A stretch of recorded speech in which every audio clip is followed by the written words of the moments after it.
And welcome back to Secret Studios Podcast, Episode 2, The Morning After.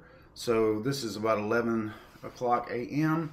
on the morning after we had a rehearsal slash recording session slash upgrading the studio session. Yesterday and in previous days this week prior to us getting together since the last rehearsal, we were able to bring in a second monitor, so we now have kind of a dual monitor set up with the DAW itself, which is of course Studio One, as I have mentioned previously. I had several upgrades to come in this week in addition to two new monitors. I got a Yamaha P125A digital piano for writing. We already had a very nice Kurzweil keyboard synthesizer combo here, but I was working with three independent stands. I have a Motif 8 as well, and I thought, why not get a vertical stand 3 tall so I could, save a lot of room with my keyboards and stations. Because in addition to that keyboard, I have literally within eyesight, I have 3 other keyboards, including like a vintage organ and 3 vintage organs technically. So that's before we get to the keyboard. So that's a total of 6 keyboards.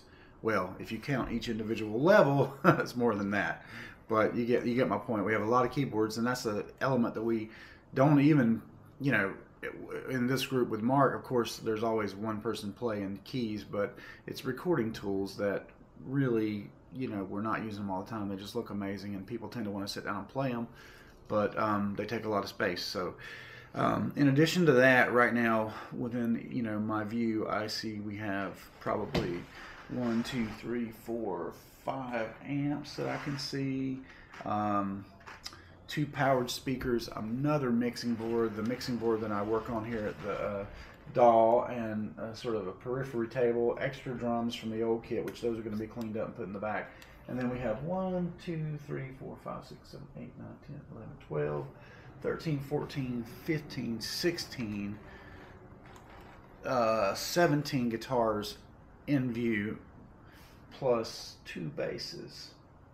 Yeah, so it's a lot of instruments. That's not even getting into all the ukuleles, but it's a lot. So we're basically taking up the front third of a 1,000 square foot room with Secret Studios, and all the work that I'm doing with trying to put the monitors on the wall and get everything as close as it can be to where it's going to be used is to make this space, to maximize the usage of this space, and I think we've done a pretty good job of that.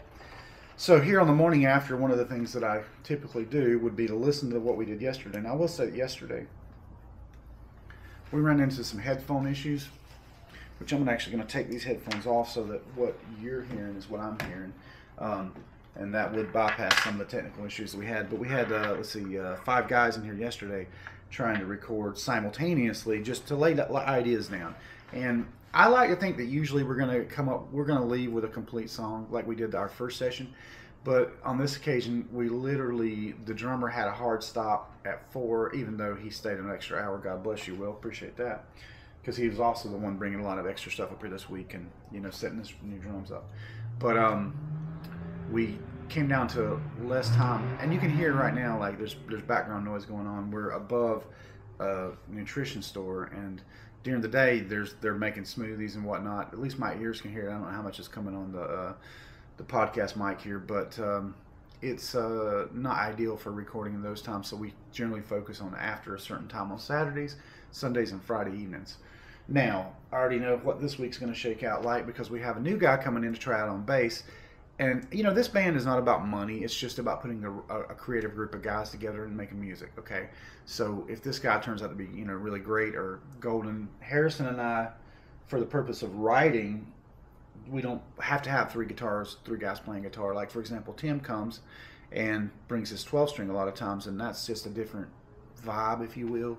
Definitely not required, but I did cut something with it yesterday as a demo for a song, which we're going to listen to a little bit of right here, with me talking over it, of course, because if you don't talk over it, Spreaker platform will not allow you to just play a whole song on your podcast for some reason. Let's look at the first, not the first thing we cut, but the first new material we cut yesterday. Now this was, you know, Mark is sort of the lead voice in this project. Whether I sing some or not remains to be seen. I mean, I'm definitely singing backup, but this I like the idea of me writing some lyrics and just handing it to him. He'd go, here, what do you sing when you see these chords? Play the chords, and what do you come up with vocally? Not giving him the melody, for example. And he'll come up with his own stylized melody, which is very different from mine. So this is one of those. First, we spent some time jamming on the verses, the chords for the verse. And I'm playing a very rudimentary bass part. I just want to say that. So don't judge me. I will refine it. But I'm going to sit here and tweak sounds on the board as we do this. So on the whole, I think it's a little low. I'm going to bring it up just a little bit for the podcast. So stylistically, it's very throwback for me. Harrison is playing, I believe, my Seafoam Green Gretsch guitar with 3 double coil pickups. Mark is playing Kirksville synthesizer. I'm playing the bass. I can't tell you the brand off the top of my head. Sorry. And I think that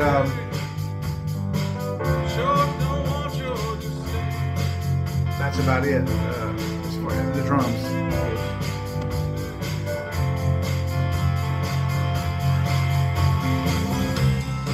Now, I could certainly add rhythm guitars in, but at this point of the construction of the song, the really important part is to come up with exactly what the words that we're going to kind of tell the story, so to speak.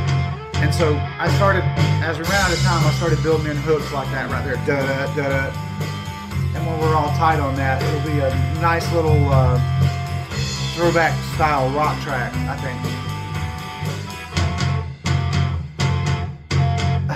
Verse. I noticed, you can hear me calling out the arrangement to the drummer, but I noticed that we named it Lights in the City. It sounds a whole lot like when the lights go down in the city. And then Mark is just trying to rip off with ideas for the changing the vocals. So I actually had a full song written down, like a verse and chorus with, you know, words and everything, but we just took the first line and then just threw everything else out. So that's kind of cool. So I'm not sure how long this is coming out to. So one of the things I have to do right now is to kind of come up with a listenable mix of this, and then just run that off to its own track and export it. Send that MP3 file out to the other guys. I think lengthwise we've got a good length going here. It sounds great when he starts playing piano, but he was really just filling it out through most of this.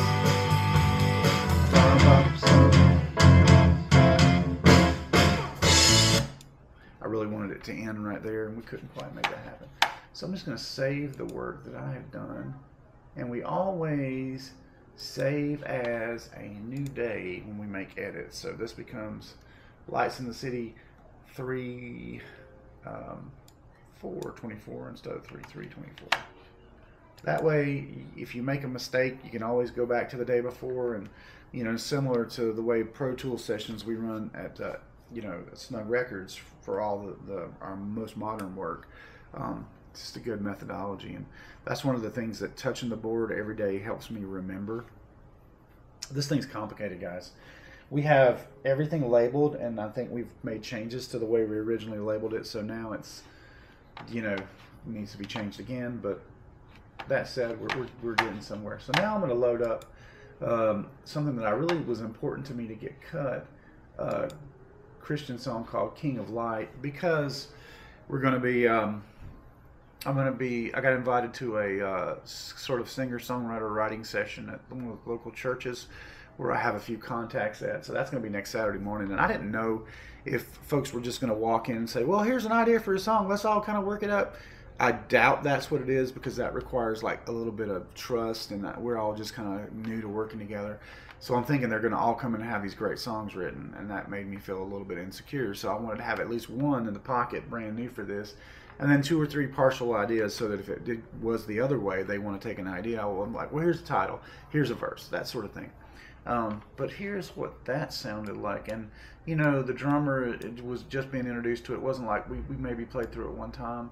So nothing is like super tight. It's just an idea. And I think I'm probably going to export it without the drums at all. Let me play with this for just a second to get a sound we can kind of listen to. The 12 string sounds great, but man, it's hard to keep those in tune. You keep clicking. 1, 2, 3. Alright, that's what we're going to do right there. So I was just using that, by the way, guys, to get that click, because we're not using a metronome here. And when things go down with the drummer, as long as that's going to be the drums, that's okay. That's the only time that's okay.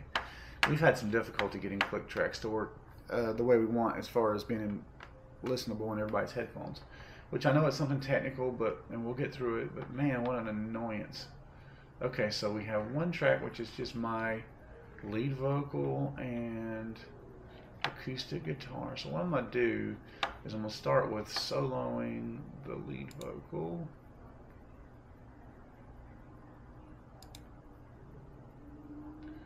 Okay, I'm going to solo the acoustic line in, so no bleed through on that. And let's see how much drums are on this lead vocal. In the shadows of the Not bad, not bad. I find my soul confined in the depths of my I'm actually pretty impressed with the fact that there's not a ton of drums all over that vocal, because they were definitely going down at the same time. And one of the things I was going to do today was to retrack those vocals, and I may still do that. But I can give everybody this. I will find the saving grace. Hallelujah. You are the King and I. Hallelujah. Bringing the drums in, which I know he was conscious about because he didn't have a chance to work it out. No big deal. It's all just for a demo purpose.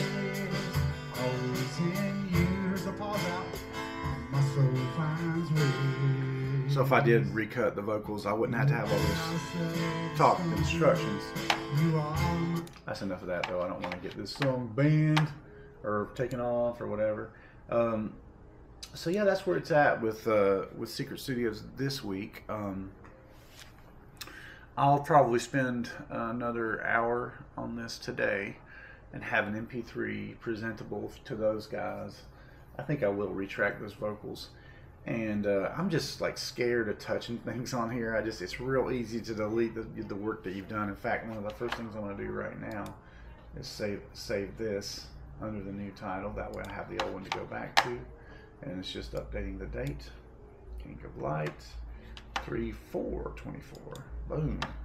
Now it's safe. I can go back and do my thing. I really wanted to take another pass on that 12 string and just have more of an arpeggiated kind of thing. But I did recognize that we were running out of time. One of the cool things is, because we had the tracks armed for everybody else, I can sit here and look at, I know exactly where to arm the tracks. If I wanted to go over there and play this on piano, you know, I could definitely do it, and that would be easy enough to play. Drum tracks are all identified because the tracks were still armed when we recorded, even though they didn't play.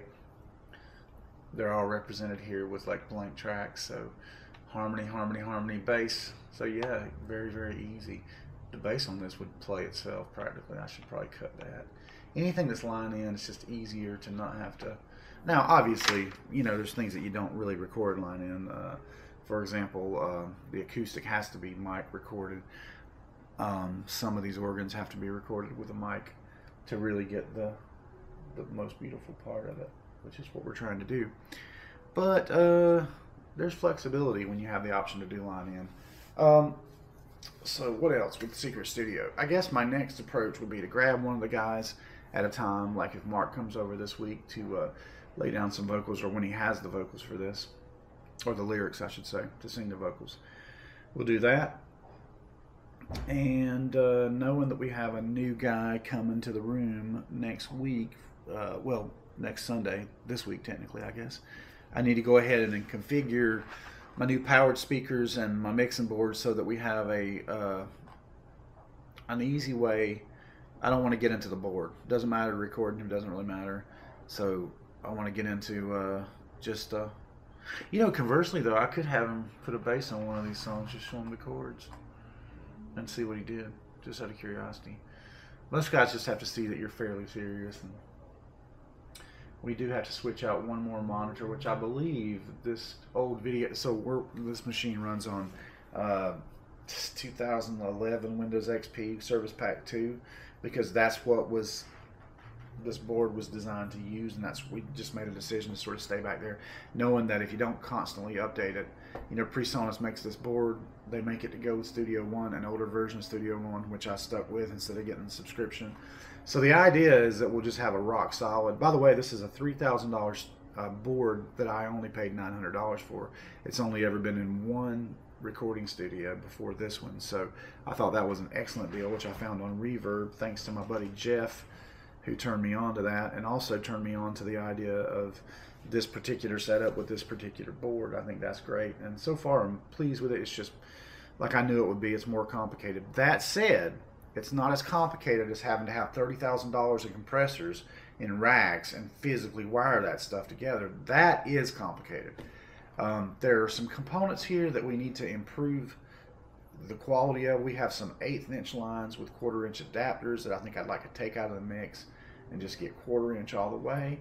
When I figure out what all that is, we need to make a list. We're going to eventually get there with this studio where all the technical aspects of it are handled, and then it's just pure creativity that costs us absolutely nothing to do. So instead of having to coordinate with another studio with a client like we did with, by the way, the Vigil project, the Vigil Brothers project, which Harrison and I worked on for over a year at various times, involved them all coming down here from Colorado and parts of California to record sessions, and then us to do like the bulk of the playing and fix all the stuff and do a lot of afterwards work. We just dropped that album on iTunes, Spotify, all your major spots, released through DistroKid. It's called the Vigil Brothers Down the Road, and pretty proud of the work we did on that. But this next time around, I'd rather do a different kind of project with him instead of emulating what we've already done, which was to make this really refined product. I think it would be cool if we got some simpler songs that they could just play or at least sing on, and we have the live band, until we come up with a better title. We're going to call these guys the Legends, because we're going to be playing pretty much exclusively at Loafers and Legends on the deck, or anywhere that'll have us, that it's just a good salubrious environment. I still get invites to play at places that are like, hey, come play for tips, and I'm like, I haven't played for tips in like 3 years. Tips are nice, but that's after you get paid for what it costs you to go do it, and so I think I'm probably going to decline that, even though it's a cool spot. I think I'm probably going to decline that and just stick to playing as fill-in at Loafers and Legends. I mean, I've played I'm not complaining about it. Just pointing out that it gets a little tedious and you want to do new things, which is probably why I'm back here trying to make a band work again. But I've played like every month at Loafers and Legends for about 3 years now, and I'm happy to step back from that a little bit and book other interesting acts in there. Which, by the way, we saw Angel Paez and Greg Sales, and they did a great job. Really fun to watch them play Saturday night. And there was another kid named, I think, Zach. I don't know his last name. Sorry, that the karaoke people brought in when they weren't going to be there Friday night. He did a great job as well. I try to get out there to see everybody. So yeah, very cool. Hope you guys are following Loafers and Legends Restaurant on Facebook for all the booking information. You can reach out to me if you were local and you'd like to play there too, by the way, because I do the booking. But yeah, I guess that kind of covers it for episode 2 of Secret Studio Podcast, if you will. I'm getting a little bit sleepy. It's funny because I got super sleepy at the end of the session yesterday, but it was all the extra up and down, carrying boxes, carrying product up here. I feel like I've been doing it all week, but getting back to the regular working week right now, I will point out something else that I've decided to start doing. So I keep up with all of my songs. Usually when I come up with what they're going to be, I'll put it on Dropbox, but I have a granddaughter about to be 5, which we're functionally raising, and I realized recently that my dad, who passed away 8 years ago, only left us one little sample of his handwriting in a note that he included inside of a pocket knife box for my son, and Liam has pinned that to his wall, and it's the only example of his handwriting that I had. And I thought, How sad. So, you know, Delilah, when I'm gone, stuff like this is going to go to her in a box. I'm going to keep up with my art that you can actually, things that I've sketched or things that I've actually written with my hands. So for this project of Christian music, I want to write all of the lyrics by hand once they're worked out with the chords in a book, and then she'll just be able to check that out if she wants, and she can just see it's in my hand. I just think that's kind of cool. Personal, you know, a little more personal than just looking at it on a printout or typed up document. But yeah, so this week we'll just be messing with this and the board and the control center brain, if you will, of Secret Studios. I tried to record this song on the R20 over there, the R20 Zoom, which I know how to operate very well, but when I sang the backing vocals, they got off time. It was very, very strange. Rarely have I seen that, but I think it might have been because I was switching back and forth between the wave view mode and the track view mode. Harrison favors the wave view mode because you can pinch it and like there's little extra functionality on that. I could see why he likes it, but me, I'm more of a, I like to see the track because it shows me the feedback, whether or not I'm peaking out or the signal's too low. And that's generally how I watch it. But now we can be in like the recording view and the mix view simultaneously with 2 monitors. So that is actually really optimal.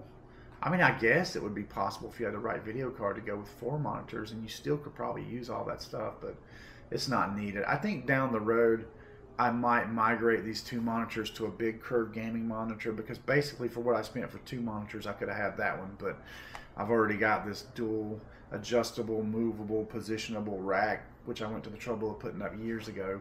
And I had these old beefy monitors that have just the stand taken off as much as you could take it off, but it's still underneath it, and that doesn't look really cool.